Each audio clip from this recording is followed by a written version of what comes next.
안녕하십니까. 메리차즈 지점장 최진호입니다. 오늘은 일칠종 수술비에 대해서 좀 알아보는 시간을 갖도록 하겠습니다. 먼저 일칠종 수술비를 설명하기 앞서서 지금 7월 1일부터 변화되는 내용들 있죠. 2021년 7월 1일부터 의료 실비가 크게 변화가 있죠. 근데 거기에 대해서는 배경이 있죠. 뭐냐면 1세대, 2세대 실손보험 자체가 지금 손해율이 너무 심각한 상태인데요. 100%짜리 상품이잖아요. 그래서 이 부분을 어쨌든 감내하기 위해서 계속 보험회사에서 보험료 인상을 하고 있는데, 그러한 문제로 인해서 기존에 가입한 이제 가입자분들은 보험료가 엄청나게 부담이 되고, 그렇기 때문에 이제 3세대 착한 실손으로 이제 전환을 많이 하고 계신데요. 사실 착한 실손 자체도 손해율이 좀 나쁜 편에 속하기 때문에 그것을 더 개선하기 위해서 만든 게 바로 4세대 이제 실손이 나오게 되는 거죠. 4세대 실손이 이제 나오면서 고민이 되게 지금 커지는 시기인데, 과연 지금 착한 실손을 지금 해둬야 되느냐, 아니면 7월까지 기다려가지고 4세대 실손으로 갈아타줘야 되느냐, 여기에 이제 기로에 서 있죠. 물론 이제 영업하는 입장에서는 지금 시기에 착한 실손을 통해서 리모델링 작업을 하는 것도 저는 나쁘지 않은 방법이라고 생각하는데, 이제 많은 분들이 결국은 이제 4세대 실손으로 갈 수밖에 없을 것 같아요. 그 이유는 이런 거죠. 실비보험 가입자 가운데서 전체 10%의 가입자가 우리 보험금 전체의 70%를 차지하고 있다라는 부분이거든요. 즉, 많은 분들이 난 보험금을 보상받지 않았는데도 불구하고 보험료를 좀 많이 내고 있다. 그래서 결국은 7월이 되면서 4세대 실손으로 이제 많이 흐르게 될 것이다. 좀 이렇게 봐야 될 것 같고요. 근데 4세대 실손의 조금 문제점은 뭐냐면, 결국은 비급여를 많이 치료받은 사람들은 보험료 인상 폭이 높아지고, 또 자기 부담금도 30%로 인상되기 때문에 비급여 치료 받는 것이 상당히 부담스러워진다. 좀 이렇게 볼 수 있을 것 같아요. 그러면 여기에서 이제 눈에 띄게 이제 우리가 활용할 수 있는 특약이 바로 일칠종 수술비가 되는 거죠. 일칠종 수술비가 타사에서는 이제 비급여가 안 되기 때문에 좀 많이 까고 있는데, 사실 일칠종 수술비가 보상하는 범위 자체가 상당히 많이 넓기 때문에 아마 의료실비를 대체하거나 의료실비와 중복 보상받을 수 있는 어떤 최고의 특약이 될 수 있다. 그래서 일칠종 수술비를 우리 미리 준비해야 되고, 또 알고 계셔야 된다라고 말씀드리는 거예요. 자, 일칠종 수술비 같은 경우는 애초에 이제 수술비의 개념을 완전히 바꿨죠. 특히 수술의 정의를 어떻게 바꿨어요? 기존에는 생체 절단 또는 절제 등의 조작을 가하는 것으로 해가지고 뭔가 이제 모호한 부분들이 많이 생겨났죠. 근데 지금 메리츠와드 일칠종 수술비 같은 경우는 치료 목적으로 수술 코드에 해당하는 의료 행위만 하면 된다. 라고 했기 때문에 범위 자체가 굉장히 넓게 보여질 수가 있는 거죠.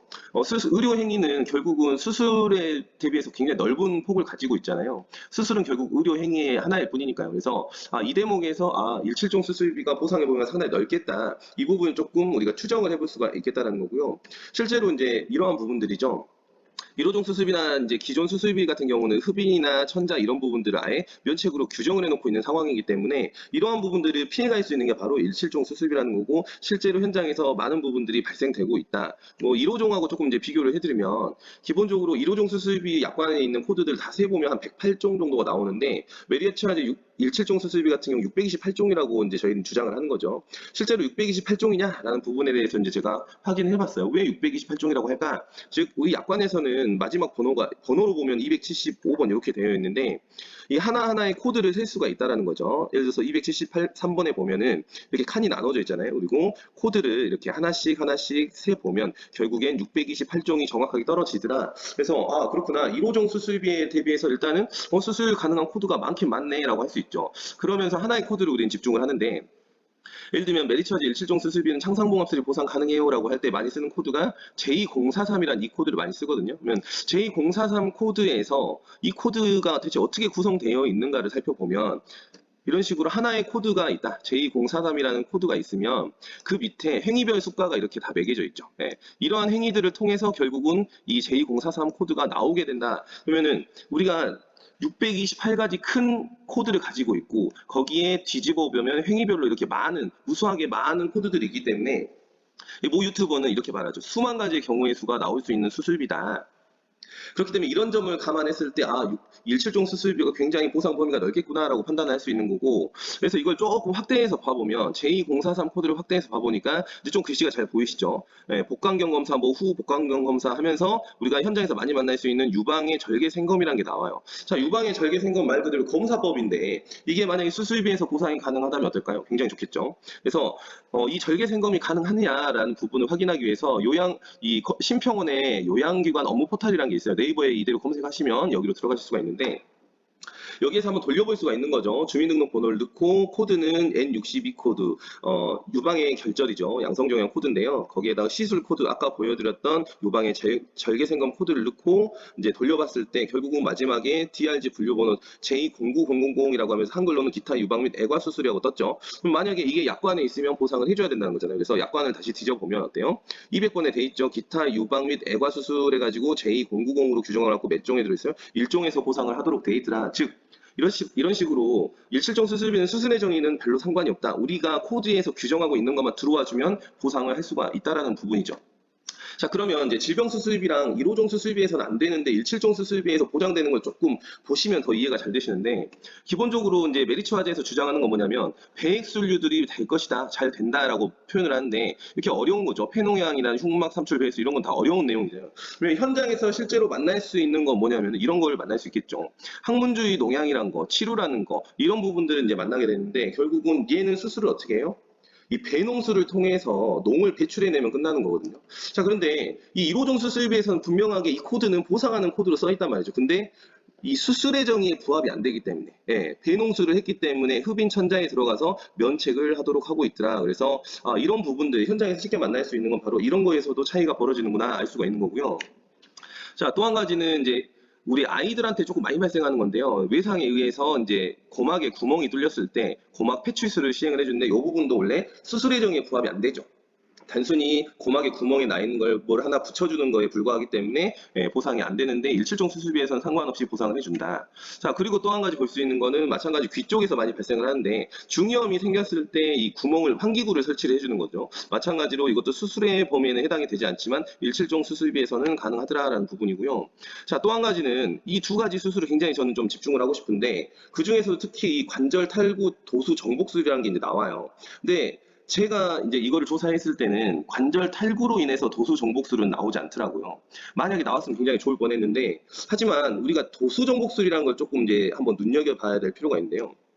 자, 도수 정복술은 두 가지가 있어요. 그래서 우리가 탈구가 됐을 때, 어깨가 탈구가 됐을 때 손으로 맞춰주는 것을 이제 탈구에 대한 도수 정복술이라고 하고요. 또 한 가지는 이렇게 골절이 났을 때, 지금 이 그림 같은 경우는 팔목에 골절이 났는데 의사가 손으로 맞춰준 거죠. 손으로 뼈의 위치를 다시 맞춰주고 그 다음에 뭐래요? 석고붕대를 진행을 해준다. 자, 이거는 누가 봐도 수술이 아니죠. 의사가 뼈를 맞춰준 거에 불과한데도 불구하고 이게 우리 코드에 들어있다라는 거죠. 자, 견부 및 상완골 골절 수술로 해서 쭉 내려와 보면은 관절 탈구의 도수 정복술이라고 경관절이라고 해가지고 되어 있어요. 자, 이게 만약에 보상이 된다면 정말 대박이다라고 표현할 수가 있겠죠.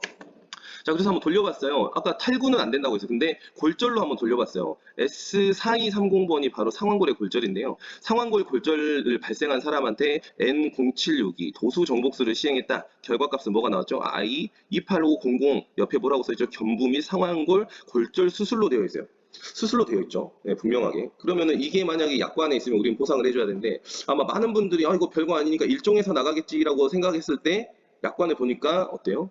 무려 이거는 3종에서 보상을 해주는 되게 특이한 케이스가 된다는 거죠. 즉 거듭 말씀드리지만 1실종 수술비는 수술의 정의하고 관계가 없기 때문에 의외의 상황에서도 보상을 받을 수 있는 그런 코스들이 생긴다는 거고요.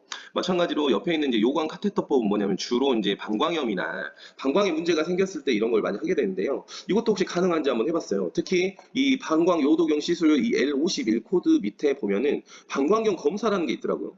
그래서 좋다. 또 방광경 검사에서 뭔가 나갈 수 있으면 좋겠다라고 해서 저는 또 한번 돌려본 거죠. N30 코드는 방광염 코드예요. 방광염 코드이면서 이 7730은 뭐였어요? 여기 보여드린 대로 방광경 검사죠. 그래서 나는 방광염으로 방광경 검사를 했다라고 가정을 하고 돌렸을 때 결과값이 어떻게 나요? L51 코드가 나오죠. 방광요도경 시술이라고 해가지고. 자, 그러면 약관에서 보면 어떻게 되죠? 마찬가지로 보상이 가능하도록 우리 약관에 규정이 되어 있다는 거죠. 이렇게 보면은 일실종 수술비라는 건 정말 우리가 생각지도 못한 데서 막 나가는구나 이거를 정확하게 알 수가 있다라는 부분이고요. 뭐 마찬가지로 현장에서 많이 활용할 수 있는 부분이 바로 골절이 되었을 때 핀 제거술을 보장을 해주고 있잖아요. 근데 1호종 수술비가 보장의 범위가 상당히 넓은데도 불구하고 보장 안 되는 게 바로 이 뇌 고정물을 제거하는 이 발정술이 보상이 안 된다는 거죠. 근데 거듭 말씀드리면 골절에서만 이 체내 고정장치 제거술을 하는 게 아니라 무지해반증에서도 핀을 고정하는 경우가 많아요. 이미 일부러 골절을 낸 다음에 맞춰서 핀을 이렇게 삽입을 해줬다가 나중에 잘 붙었을 때 제거를 해줄 수가 있다는 거죠. 넘어가고. 자, 그 다음에 이제 심장 쪽에서는 말씀드릴 게 부정맥 갖고 현장에서 이제 많이 얘기를 하시잖아요. 부정맥 설치술 같은 경우는 여러 가지 수술비에서 다 보상이 가능한데, 중요한 거는 이 설치되어 있는 영구적 심박 조율기 교환술, 이 부분에 대해서는 보상되는 데가 일실정밖에 없기 때문에 이 부분은 활용을 해줄 필요가 있죠. 어떻게 활용할 수 있죠? 이미 삽입된 고객, 심박조율기가 삽입되어 있는 고객은 간편보험으로 들어왔을 때 가입전지라는 보상해줄 수밖에 없기 때문에 고지의무 위반만 아니라면은 교환할 때도 보상을 받을 수 있는 그런 형태로 갈 수가 있기 때문에 이러한 포인트 활용해줄 수 있겠더라라는 거고요. 뭐 나머지는 조금 넘어갈게요. 그리고 이식으로 좀 넘어와서 우리가 1호종 수술비하고 17종 수술비하고 비교했을 때 이식의 개수가 굉장히 많이 늘어나 있다는 걸 알 수 있고, 그 중에서 특징적으로 조혈모세포 이식이라는 게 이제 표시가 되는데, 조혈모세포 이식은 이제 글씨로만 봤을 때 어때요? 굉장히 난이도가 있는 수술 같지만 결국은 수술이 아니죠. 그림으로 보여드리면 이런 식으로 조혈모세포 이식이라는 거는 이런 내 조혈모를 이 쇄골로 넣어주는, 그 정도 주사만 2시간 반 정도 주사를 맞는 거에 불과하기 때문에 누가 봐도 수술의 정의는 부합되지 않지만 이거를 무려 7종에서 보상을 하고 있다. 근데 조혈모세포 이식 같은 경우는 많은 분들이 백혈병에 쓸 것이다라고 사용하는 게 맞지만, 생각하는 게 맞지만 그렇진 않죠. 백혈병에서도 쓰지만 아주 다양한 데서 쓸 수가 있다. 특히 우리가 현장에서 만날 수 있는 재생불량성 빈혈이라든지 아니면 유방암에서도 쓸 수 있고요. 난소암에 쓸 수 있고 소세포 폐암에서도 쓸 수가 있죠. 거기에 특징적으로 류마티스 관절염에서도 쓰고 있고, 그래서 이렇게 다양한 범위에서 조혈모세포 이식을 쓰고 있기 때문에 7종에서 보상을 해준다는 건 굉장히 고객님들한테 혜택을 줄 수 있는 그런 포인트 중에 하나다. 이렇게 봐주시면 좋을 것 같고요. 자, 그 다음에 어쨌든 지금 전 세계적으로 가장 큰 이슈는 코로나19인데요. 코로나19에서도 받을 수 있는 게 있다면 얼마나 좋겠어요. 고객한테 말하기가 참 좋겠잖아요. 그래서 코로나19에서 보상받을 수 있을 만한 게 뭐가 있을까 찾아보니까 이런 에크모라는 게 나오죠. 체외 순항막 형산화 요법이라고 해서, 에크모라는 건 크게 이제 두 가지로 사용할 수 있는데, 하나는 심장을 대체해요. 우리가 심장 수술을 할 때 심장이 계속 뛰고 있으면 수술하기가 어렵잖아요. 그래서 심장을 멈춰주고 그럼 혈액을 누군가 돌려줘야 되는데 에크모를 통해서 이제 혈액을 굴려줄 수가 있고요. 두 번째는 이 폐 기능을 대체해 줄 수가 있어요.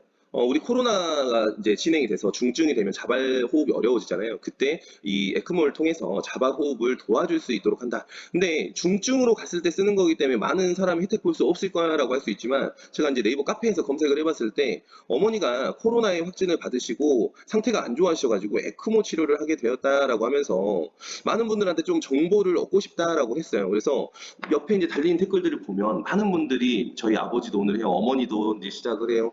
많은 분들이 에크모를 시행을 하고자 하고 있고 그런 통보를 받으셨다는 걸 알 수가 있죠. 즉, 이 코로나19 자체에서 에크모 치료가 굉장히 많더라라는 거고, 이런 이 보상 사례 같은 경우는 어때요? 고객들한테 좀 말해줄 수 있는 중요한 포인트가 되겠죠.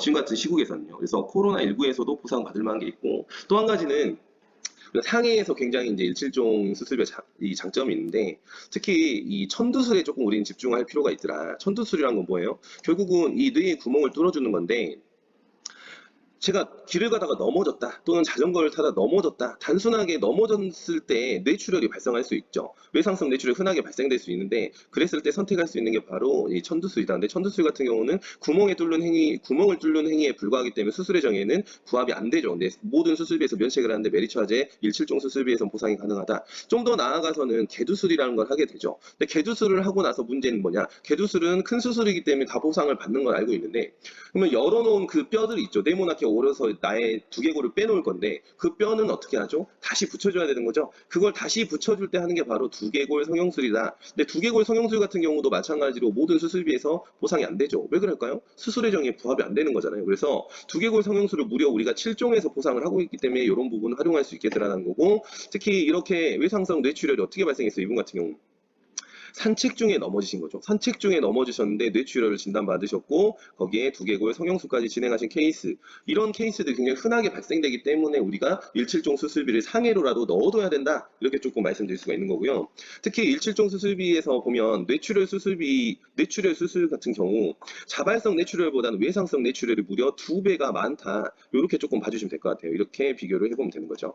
예, 2배 정도 많이 발생을 하고 있기 때문에 외상성 뇌출혈에 대한 대비가 충분히 필요하겠구나. 특히 일칠종 수술비를 통해서 준비하면 개두술을 하고서 개두술을 덮어주는 수술에서도 보상을 해줄 수가 있다는 부분이고요. 이제 타사에서 공격을 많이 하는 포인트는 바로 이제 비급여죠. 비급여를 보상을 안 해준다 일칠종에서. 근데 지금 국민건강요양급여 기준에 관한 규칙에서 비급여 대상이라 하면 뭐냐? 이러이러이러한 것들이다라고 했을 때 아마 많은 분들이 알고 계시겠지만 이걸 보면 어때요? 우리 질병수술비에서 면책 요건에 해당하는 보상하지 아니하는 손해가 다 이런 것들이 들어가 있죠. 결국은 우리가 알고 있는 수술비에 보상하지 아니하는 손해를 뭐에서 갖고 왔다? 이 국민건강보험 요양급여 기준에 관한 규칙에서 갖고 왔다. 그래서 공통적인 사안이다. 그래서 메리츠하즈 일실종에서만 비급여가 안 되는 게 아니라 타사 수술비에서도 많은 부분에서 보상되지 않는 것들이 있다. 그럼에도 불구하고 이제 타사에서 공격을 많이 하고 있죠. 그래서 저희가 내놓은 건 뭐냐? 좋다. 그러면은 우리가 불리한 부분을 질병수술비로 커버를 해주겠다. 질병수술비 한도를 최대 120만 원까지 늘려놨죠. 업계누적도 마찬가지로 그렇게 늘려놨기 때문에 질병수술비를 더 가입하는 것이 훨씬 이득이라고 볼 수 있는 거죠. 특히 타사에서 공격 많이 하는 게 맘모통 갖고 공격을 많이 하는데 맘모통 같은 경우는 어때요? 일종에서 보상할 때 20만 원밖에 보상이 안 되죠. 그리고서 이제 많이 공격하는 부분이 바로 로봇 수술에 대해서 이제 많이 공격을 하기 때문에 좋다 그럼 우리도 로봇 수술을 만들어 주겠다. 자, 로봇 수술을 만들었어요. 근데 이걸 보험료를 많이 받으면 어떻게 돼요? 당연히 이거 뭐 부담스러워서 가입을 못 하겠어요라고 할 수 있겠죠. 그래서 얘를 세트로 해가지고 보험료를 세팅해보니까 어때요? 신담보드라고 이 다빈치하고 다 합쳐보니까 이 정도 보험료 수준밖에 나오지 않더라. 그래서 일칠종 수술비와 얘네들을 조합해서 진행을 해주시면 된다라는 거고요.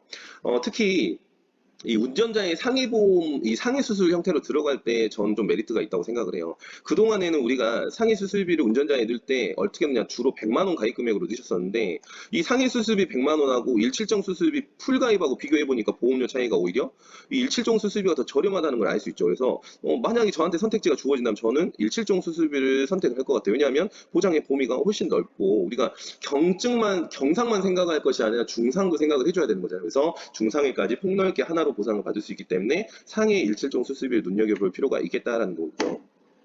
자, 넘어가서 이제 마지막으로 이제 우리 매니저님들한테도 이제 많이 문의가 들어온 게 뭐냐면 보험료가 너무 비싸다라고 표현을 하시는데요. 사실 보험료가 비싸다라고 했을 때 저는 이제 이 예시를 좀 들어드리고 싶어요. 뇌출혈 진단비하고 뇌혈관 진단 진단비 이 두 가지를 좀 비교해 봤을 때 우리 팀장님들 누군가가 뇌출혈 진단비 가입돼 있으면 되게 좋지 않으세요? 내가 이 사람을 뇌혈관 진단비로 업셀링을 해줘야겠다. 근데 뇌출혈 진단비 대비해서 뇌혈관 진단비의 보험료 차이는 아마 10배 정도는 비싼 것 같아요. 제가 느끼기로는. 그럼에도 불구하고 우리는 어떤 걸 선택하죠? 뇌혈관 질환 진단비 선택해준다. 즉, 왜 선택하는 거예요? 보장의 범위가 그만큼 어마어마하게 넓기 때문에 그런 거죠. 즉, 일실종 수술비가 비싸다고 느끼실 수 있지만 그에 상응하는 보장의 범위를 가지고 있다. 그렇기 때문에 주의 일실종 수술비에 조금 집중을 하셔야 되고 변화되는 이슈들을 이 의료실비 이슈에 편승해가지고요. 일실종 수술비 판매에 조금 노력을 할 필요가 있다는 거죠. 그래서 보험료 수준은 저희가 이제 설계해보면 더 좋은 알파를 설계했을 때 질병 수술비, 상해 수술비, 일실종 수술비를 풀로 가입한 거죠. 풀로 가입했음에도 불구하고 보험료는 이 정도 수준에서 해소를 할 수가 있기 때문에 종수술비가 꼭 비싸지만은 않더라. 이렇게 설계하신다면은 수술비 업셀링 할 수 있는 포인트가 나온다. 이렇게 조금 봐주시면 좋을 것 같아요. 결론은 어쨌든 절단, 절제, 흡인, 천자 이런 거 따지지 않는다. 우리는 우리 수술 코드에만 부합되면 별의별 수술을 다 해주겠다. 여기에 나와 있는 것들, 또 여기에 나와 있는 것들 전부 다 보상을 받을 수 있게 폭넓게 우리는 준비를 하고 있다라는 부분이고요. 어쨌든 실비가 지금 이제 갱신이 되고 보험료가 인생되고 있어서 실비를 포기해야 되는 기로에 서 있다. 또는 4세대 실손으로 가면서 이제 급여 수술이 늘어날 것이다. 그러한 부분을 커버해 줄 수 있는 것은 바로 일칠종 수술비밖에 없다라는 부분이고요. 또 한 가지 오늘 이제 바뀐 이슈인데요. 오늘부터 메리츠하즈에 1호종 수술비를 가입하고 있는 고객들도 일칠종 수술비를 가입을 할 수 있기 때문에 기존에 1호종 수술비 가입하신 고객님들 다시 한번 리스트업 하셔가지고요. 일칠종 수술비 업셀링 할 수 있는 그런 포인트를 잡아보셨으면 좋겠습니다. 제가 준비한 건 여기까지입니다. 감사합니다.